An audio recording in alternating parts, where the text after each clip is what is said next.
Welcome to the Leadership Spark podcast, where we equip you to be the great leader your people deserve. This is Corey, and today we're going to wrap up a short focus on feedback. And a couple of days ago, we talked about some general thoughts around feedback and just this idea that as a leader, I need to develop my feedback skill to become elite.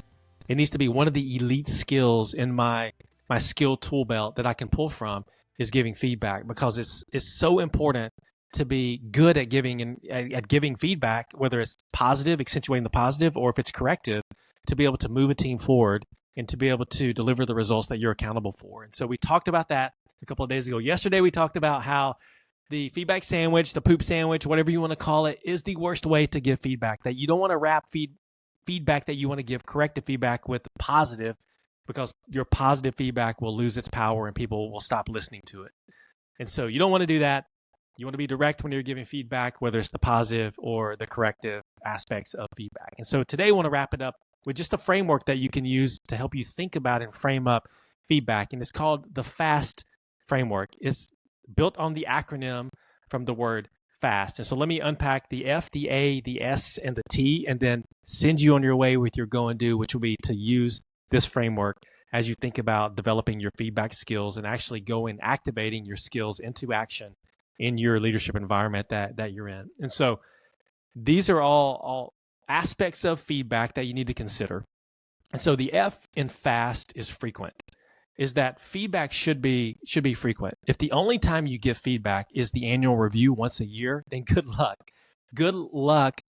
Number one, developing your feedback skills. Good luck driving performance on your team, because your team needs feedback more frequently than one time a year or once every 6 months. It should be something that's part of your regular rhythm. In fact, the one-on-one meeting is a great space to be able to create an environment for people to give and receive feedback, for you to give feedback, for you to receive feedback, for the people you're meeting with to give you feedback or feedback about what's going on within your team or your organization. So you want the feedback to be frequent and not be rare. The second is the A. So the A in FAST is to accentuate the positive. And we've talked about this the last couple of days, is that the ratio of positive feedback to corrective feedback should be 5, 6, 7 to 1. And so you want to be really aggressive at looking for opportunities to catch people doing the right things and then affirm them or give them positive feedback in a way that is meaningful for them. And meaningful for them may be in front of their peers. It may be in a one-on-one meeting. You have to ask the question to know the most meaningful way for people to receive positive feedback, and then use that and adapt your leadership to be able to meet them in a way that they want to be met when it comes to this. But you want to accentuate the positive, put focus on the positive, find positive things that people are doing and give them that feedback. The S in the word FAST is specific. One of the worst ways to give feedback is to be very general. And so whether it's positive or corrective, you want to be very specific about what behavior or what action you are speaking about. For you to tell someone, hey, you did a great job, may not carry the same weight as saying, hey, when we were in that meeting and you did that presentation and this slide that you had on there where you talked about this aspect of your job or this aspect of the performance of your team, that was fantastic. I want to see you do more of that, because that was meaningful and that really impacted the team and gave us insights that we didn't have coming into the meeting. Thank you for doing that. The same thing on the corrective side. You want to be very specific about the behavior that you're speaking to. If you are general, it's going to be really hard for the other person to understand what to do as a result of your feedback, whether to do more of it or to do less of it. And so you want to be specific. And then T, which I see this mistake a lot when it comes to feedback, is to be timely.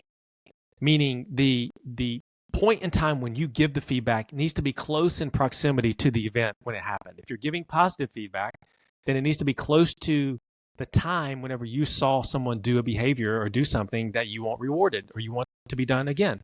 Or if it's corrective feedback you want to give, you want from a proximity of time perspective for it to be close. The more time that grows between the event and the time you give feedback makes that conversation so much harder. And so if you wait 3 months to give feedback, to me, the first question I'm going to ask you is, why didn't you tell me this sooner? If there was something that you saw that you wanted me to do more of or less of, why didn't you tell me this sooner? And so you want it to be time sensitive or be timely. And so fast feedback it's frequent, it accentuates the positive, it's specific, and it's timely. And if you use this FAST acronym, this FAST idea, and you execute it, you activate it to action, then it will put you in a position where you can develop your skills and become elite at giving feedback. And not just that, it's not just about your skills.